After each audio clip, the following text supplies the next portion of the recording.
तो चलो विद्यार्थी मित्रों, हूँ छू निकुमाली, केम छो, कैसे और कसकाय। आई होप आप सब बहुत बढ़िया हो गए, बहुत मस्त हस्तो, एकदम मस्त आहत तुम्हें सर्वे।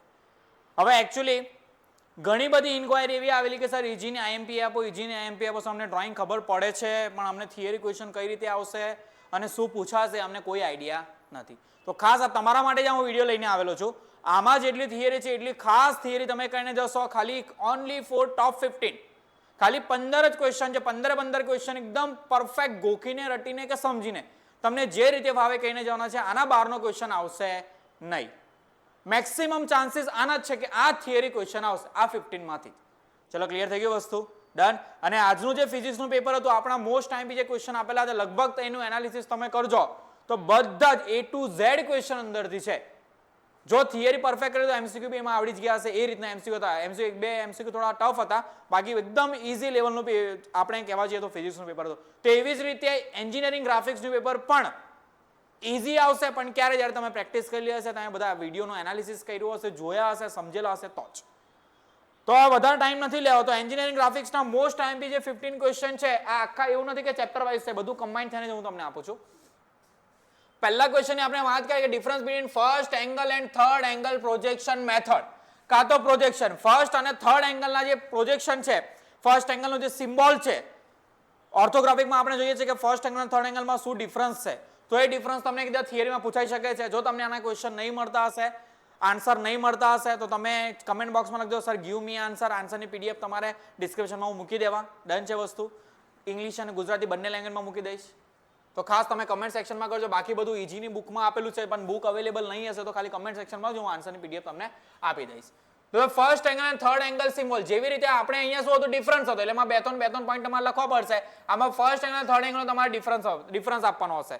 કદાચ આપણે તમે ભણેલા હશો કે આવા કઈ બે સર્કલ આવે, 16 નું આવે, 8 નું આવે. આ સેન્ટર લાઈન હતી. અહીંયા તમારે કઈ કોન જેવું આ રીતનું કઈ શેપ બનાવવાનો હતો. આ રીતે તમે બધું ભણેલા જ હશો. ડન છે વસ્તુ. આ તો ડાયમેન્શન વાઇઝ આવે, 8 અને 16 નું સર્કલ આવે.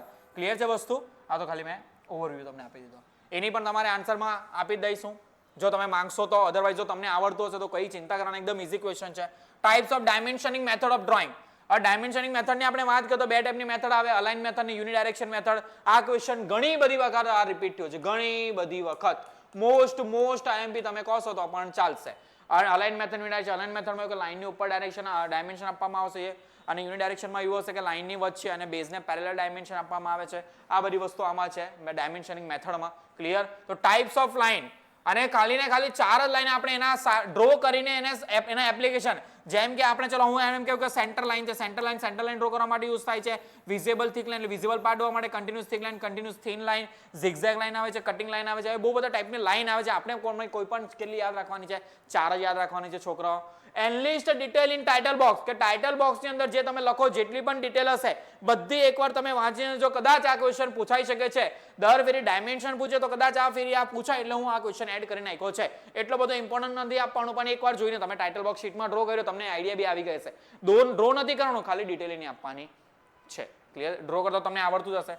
Size of seat A0, A1, A2, A3, A4. આ સીટની બધી સાઇઝ તમને ખબર હોવી જોઈએ. આની બી એક શોર્ટકટ ટ્રીક છે, પણ જો તમને આવડતી હશે વેલ એન્ડ ગુડ છે. કાં તો તમે કમેન્ટ સેક્શનમાં કરજો કે સર શોર્ટકટ ટ્રીક બતાવો.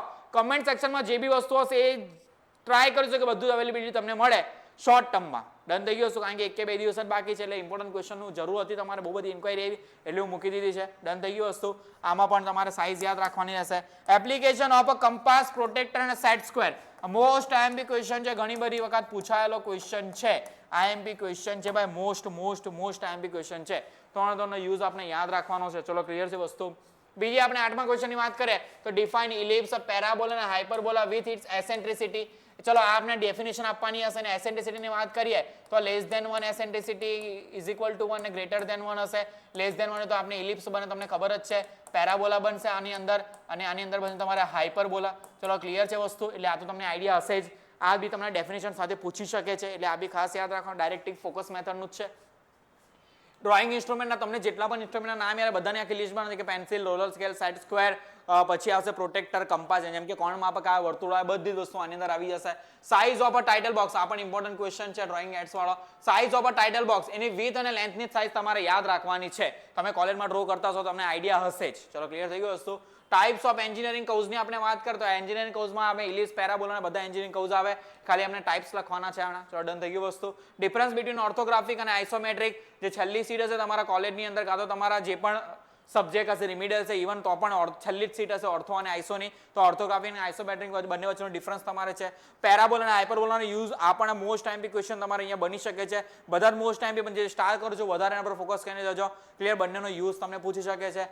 એક્સપ્લેન હોરિઝોન્ટલ પ્લાન અને વર્ટિકલ પ્લાન, આ પણ એક સારો એવો ક્વેશ્ચન હજુ સુધી એકાદ વાર પૂછાયેલો હશે, પણ આ ઇમ્પોર્ટન્ટ મને અત્યારે લાગે છે, હું અંદર એડ કરી નાખ્યો છે. Explain isometric scale with an example, most IMP iso scale જેને કહેવામાં આવશે એ તમારે શીખીને જવી પડશે. આઈસો સ્કેલનો તો ડ્રોઈંગ પણ પૂછવામાં આવે છે. આ હતા તમારા 15 થિયરી ક્વેશ્ચન. હવે તમને હજુ કોઈ ડાઉટ કે સર અમે ડ્રોઈંગ કઈ કરી, આટલી બધી ડ્રોઈંગ છે, એમાંથી અમે કઈ ડ્રોઈંગ કરીને કઈ ડ્રોઈંગ અમે સ્કીપ કરી શકીએ, જો એ વસ્તુની તમારે જાણકારી તો તમે કમેન્ટ સેક્શનમાં લખજો, તો હું જો પોસિબલ હશે તો એ ડ્રોઈંગના પણ આઈએમપી બનાવી દો અને ડ્રોઈંગના બી તમને કહી દઈશ કે આ મેથડ તમે આ ડ્રોઈંગ કરજો, આટલી જ તમે ડ્રોઈંગ કરજો તો તમે ઇઝીલી પાસ થઈ શકશો. ચલો ક્લિયર છે, હું તમારો વધારે સમય નહીં લેતો. ચલો ડન, મળીએ, જય હિન્દ.